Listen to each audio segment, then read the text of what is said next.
Hello friends, welcome to my YouTube channel. कैसे हो आप सभी? आशा करते हो आप लोग अच्छे होंगे।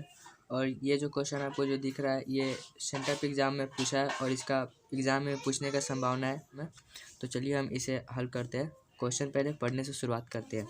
30 मीटर ऊंचे एक भवन से कुछ दूर पर 1.5 मीटर लंबा एक लड़का खड़ा है। वह भवन की कुछ दूरी पर चलने पर पाता है उन्नयन कोण 30 डिग्री से बढ़कर 60 डिग्री हो जाता है। बताए कि वह लड़का भवन की ओर कितना दूर गया है। ठीक है, तो देखो यहाँ पे दिया 30 मीटर ऊंचा एक भवन, तो हम एक भवन बना लेते हैं।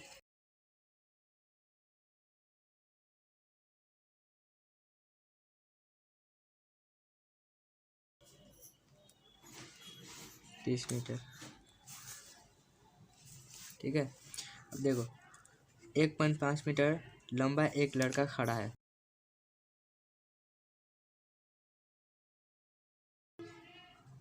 यहाँ पर 1.5 मीटर एक लड़का है, ठीक है। इसको हम मिला लेते हैं।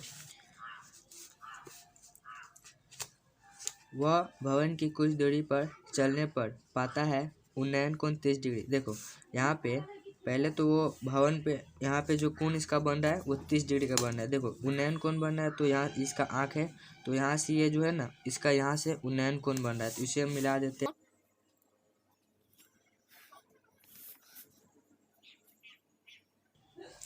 ठीक है, उन्नयन कोण यहाँ पे पहले कितना है 30 डिग्री। अब थोड़ा सा बढ़कर जाता है, देखो बढ़कर जाता है। बताइए कि वह लड़का भवन की कितनी दूरी पर गया। तो यहाँ से थोड़ा सा बढ़ता है, मानते हैं हम कहीं भी रख सकते हैं, यहाँ यहाँ यहाँ कहीं भी। तो हम यहाँ पे 60 डिग्री यहाँ से यहाँ तक बढ़कर आता है, इसकी दूरी हमें ज्ञात करनी है। ठीक है, हम इसका नाम दे देते हैं ए, इसका बी, इसका सी, इसका डी, इसका ई और इसका ए। ठीक है, कुछ भी नाम दे सकते हैं, कोई दिक्कत नहीं है। अब देखो यहाँ पे आप समझो कि ये जो 1.5 मीटर का ये जो लड़का है, तो मीनार की अब ऊंचाई क्या हो जाएगा यहाँ से यहाँ तक 30 माइनस 1.5 मीटर, क्योंकि ये 1.5 मीटर है, इसका हम घटा देंगे तो ये निकल जाएगा। ठीक है, तो अभी चलो हम स्टेटमेंट्स लिख देते हैं। हल चित्र में माना ए बी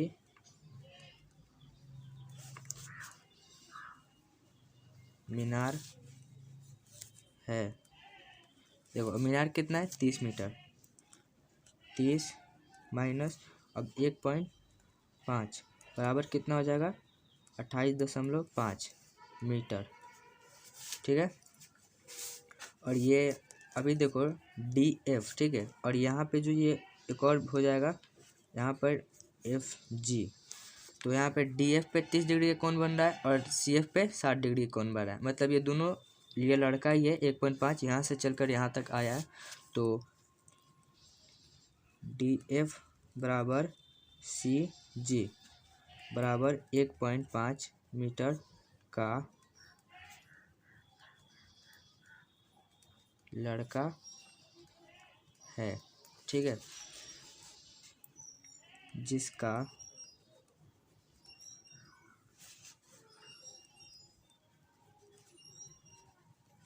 उन्नयन कोण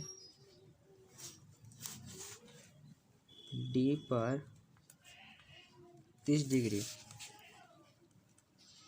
तथा सी पर 60 डिग्री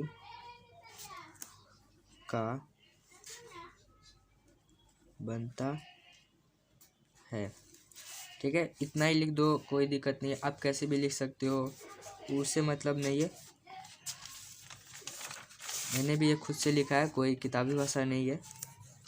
तो अभी हम दूसरा पेपर ले लेते हैं इसको हल करने के लिए। देखो अब हमें यहाँ पे समझो निकालना क्या है, सी डी निकालना है। तो सी डी, और हमने पहले ही बोला था पूरा ऊंचाई 30 मीटर है, तो हम इसमें से 1.5 मीटर घटा देंगे तो ये हमारा 28.5 आ जाएगा।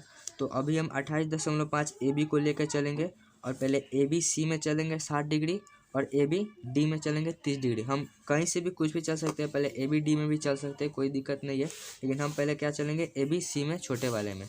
तो यहाँ पे आपको तो पता ही है कि ये पी होता है और ये बी होता है, तो पी और बी टेन थीटा और कोट में आता है, तो हम टेन थीटा के फॉर्मूला से लगाएंगे, ठीक है। तो इसलिए समकोण त्रिभुज ए बी सी में टेन थीटा बराबर पी बटा बी। टेन थीटा का मान यहाँ पे कितना दिया है 60 डिग्री, तो टेन 60 डिग्री बराबर पी हमारा क्या है, पी हमारा ए बी है, ए बी अब बटा बी क्या है, बी हमारा बी सी है, ठीक है, बी सी। अब टेन 60 डिग्री का मान क्या होता है √3, हम नीचे 1 मान सकते हैं। और ए बी का मान कितना है, देखो यहाँ पे ए ई का मान 30 मीटर है, ए बी का मान कितना है 28.5 बटा बी सी का मान कितना है, तो बी सी का मान नहीं है तो हम बी सी ही लिख देंगे, ठीक है। अब इसको क्रॉस गुना कर लेते हैं, क्रॉस मल्टीपल, देखो बी सी में √3 से गुना करेंगे तो क्या होगा √3 बी सी, और बराबर 28.5 में 1 से गुना करेंगे तो 28.5। अब बी सी को रहने देते हैं, और बराबर देखो ये गुना में है इधर, तो उधर जाके क्या करेगा भाग करेगा, तो ये नीचे आ जाएगा, ठीक है। इसे हम समीकरण 1 मान सकते हैं, मान लेते हैं। अब इसी प्रकार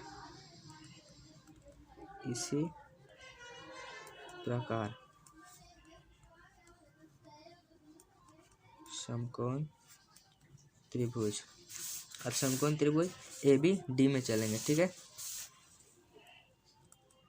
ए बी डी में टेन थीटा बराबर पी बटा बी। टेन थीटा, थीटा का मान इसमें कितना है 30 डिग्री है, ठीक है।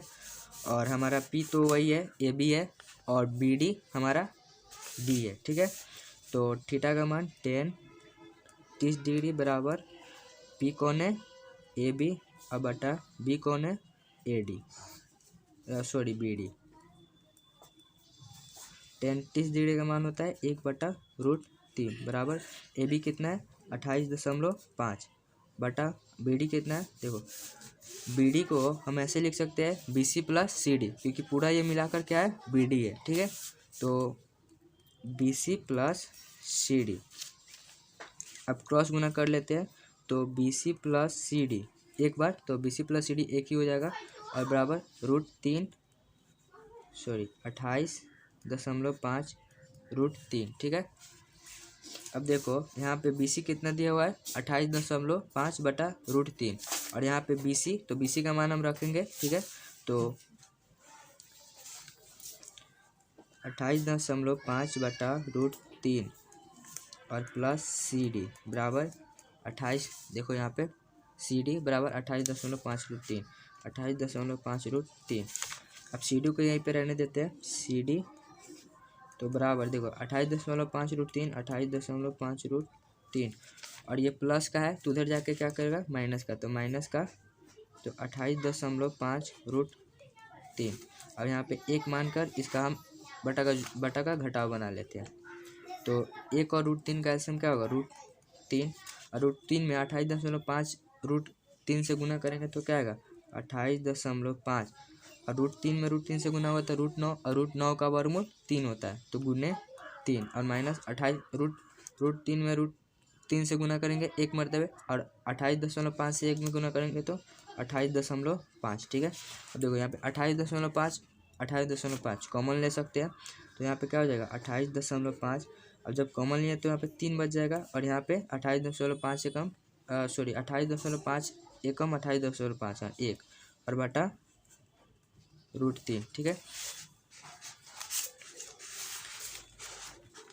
देखो और ये क्या है हमारा सी डी है, सी डी, ठीक है। तो सी डी बराबर 28.5। अब देखो 3 माइनस 1 तो क्या हो जाएगा 2 हो जाएगा, और बटा √3। अब √3 बटा में तो इसका हम परिमेयीकरण कर लेते हैं, तो दोनों तरफ √3 से गुना कर लेंगे। तो इसमें देखो पहले तो इसको हम गुना कर लेते हैं अभी, तो 5 दूना 10 का 0 तो छोड़ देते हैं, 0 पॉइंट के बाद होता है तो उसका कोई वैल्यू नहीं होता है। फिर देखो 8 दूना 16 और 16 एक 17, क्योंकि 5 दूना 10 था तो एक हाथ में 5 तो 17 हो जाएगा। और 2 दूना 4 एक 5 57 और √3 में गुना होगा तो √3 बटा 3 में √3 से गुना होगा तो √9 होगा और √9 का वर्गमूल 3 होता है। अभी 3 से ये 57 कट जाएगा, 19 मतलब 19 के 57, तो हमारा CD निकल कर क्या आएगा 19.3 और यही हमारा आंसर हो जाएगा।